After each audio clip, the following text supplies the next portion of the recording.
Hey everyone, Josh Martinez here, and let's talk about Fibonacci's. Fibonacci's are fantastic. I love them. You can combine them with other strategies. You can use them solo. You can use them in multiple markets, stocks, futures, cryptos, forex. You can use them with Japanese candlesticks. You can use them with wrinkle bar charts, and they are incredible inside of trending markets. You can use them for buying. You can use them for selling. In my opinion, they give you superior stops, superior limits, help you maximize profits. Not all the time. There's always risk involved in trading. But, I don't think people really know how to move the Fibonacci sequence or where to start the Fibonacci sequence. So let's just kind of talk about that. We have other videos that will talk about, how to alter or change your formula. But basically, Fibonacci's are just a mathematical equation. That's all it is. So let's go ahead and start the Fibonacci's from where the trend began. How do you find where the trend began? So here the market was making lower lows, lower highs. So this low is lower than this low, this high is lower than this high. And then now the market started making higher highs and higher lows. And so this low is higher than this low, this high is higher than this high. So what do you do? Like, how do you start this process? Well, you got to find where the trend began to start with, and you need to find what's called a fractal low. A fractal low is where you have 1, 2 candlesticks to the right and 1, 2 candlesticks to the left, higher than the center wick low. We call that the one boundary, which is going to be the starting point of the overall sequence. So 1 equals 100%. Now right away, we like to place our stop below the 1. Why? As long as the market does not take out the 1, we should have some fun, right? So right away, we're going to place our stop here. Any downward movement is considered a short-term move until the 1 is taken out, meaning that the buyers should maintain control until this 1 boundary is taken out. Now, what we need is what's called a fractal high. So just like we had a fractal 1, right, a fractal low, we need a fractal high. So here's a high, 1, 2 candlesticks to the right and 1, 2 candlesticks to the left, lower than the center wick high. Now that's after the 1 boundary. Now, this is not a fractal high because you only have 1 candlestick to the right. You need to have 2 candlesticks to the right, so very important. We're going to place our 2 boundary at that fractal high, so 2 equals 0%. That's the starting point of the retracement. So you have a 1 boundary, then you have a 2 boundary, and if the buyers are going to maintain control, it should retrace, right? And it should form a low higher than the 1. So as the market dips, right, and you go, okay, well, this looks like to be a low higher than this low. I want to buy the market. Okay, great. So you buy the market. You say, I am betting that price is going to go up. And unless the market takes out this 1 boundary, then any downward movement's a short-term move. Any upward movement's the long-term move. But where do we exit? So this is where Fibonacci's come into play, right? So again, we have videos that will teach you how to edit your Fibonacci's to make them look like this. But Fibonacci is just a sequence. That's all it is. It's a mathematical sequence. It was discovered by a gentleman named Leonardo da Fibonacci da Pisa.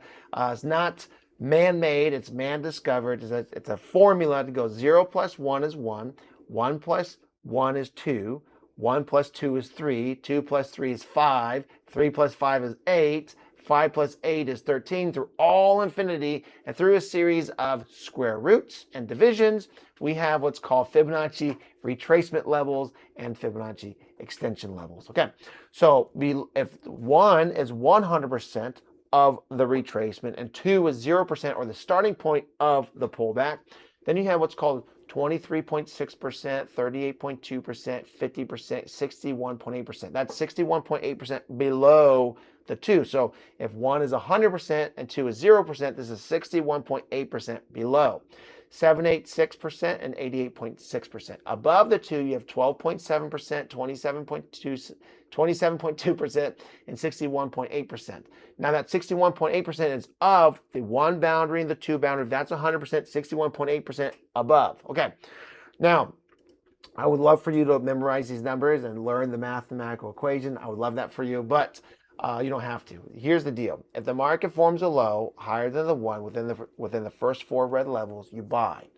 You hold on to the trade until it touches the opposite red level, which is going to be the limit. Okay.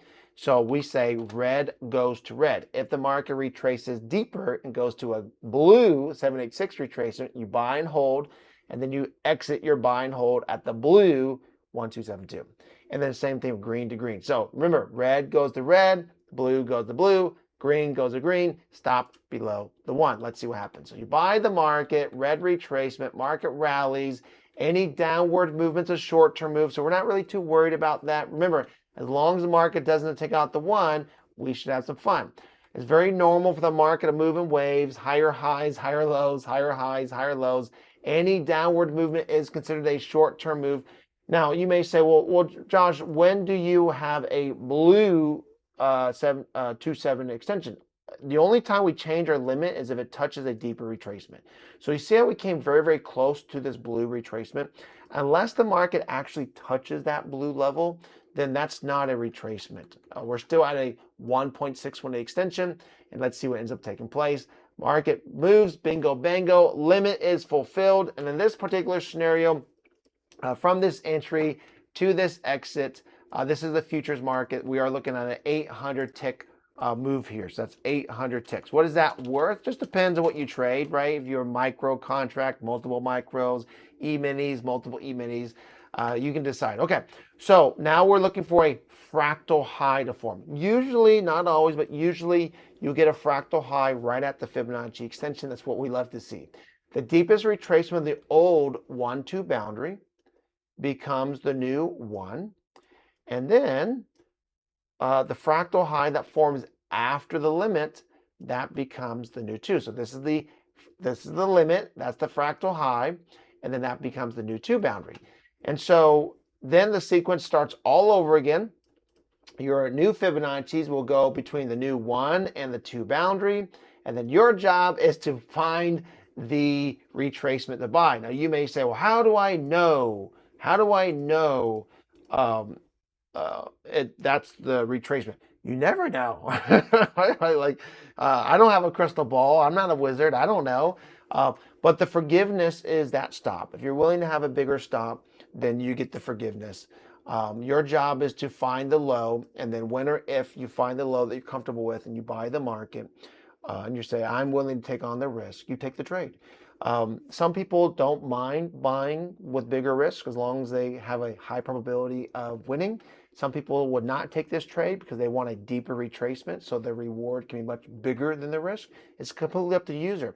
But this is the reason why you'd want to be a Fibonacci trader, is because any downward movement is a short-term move, any upward movement is a long-term move, and when or if the market hits the Fibonacci extension, not always, but normally you'll see the market will form that fractal high, allowing you to maximize profit potential. So the deepest retracement of the old 1-2 boundary becomes the new 1.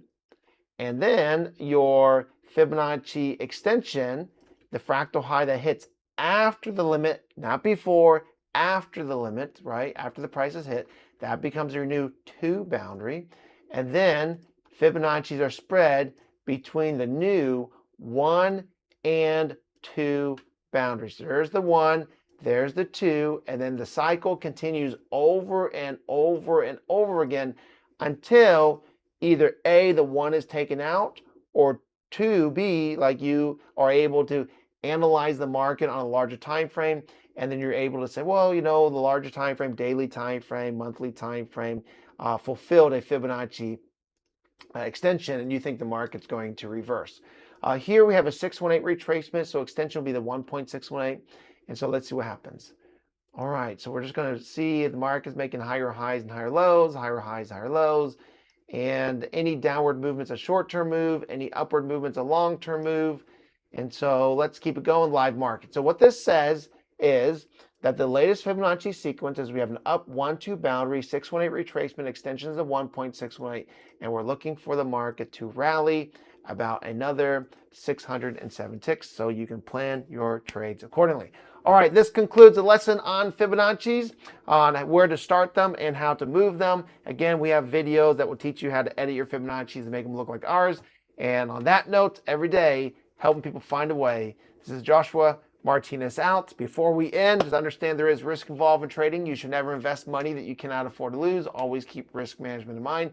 Understand we are not CTAs, which stands for Commodity Trading Advisors, and what that means is what we're sharing with you as research. What you do with this information is completely up to you. Past performance is not indicative of future returns.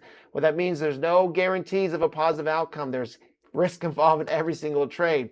You can place a trade, you can lose that trade. I can place a trade, and I can lose my next trade. So being a good trader is about managing risk, making good decisions over time. Look at us like a newspaper. We'll share with you this research. We'll walk you through these trade ideas. But ultimately, what you do with this information is completely up to you. Have a great day, everybody.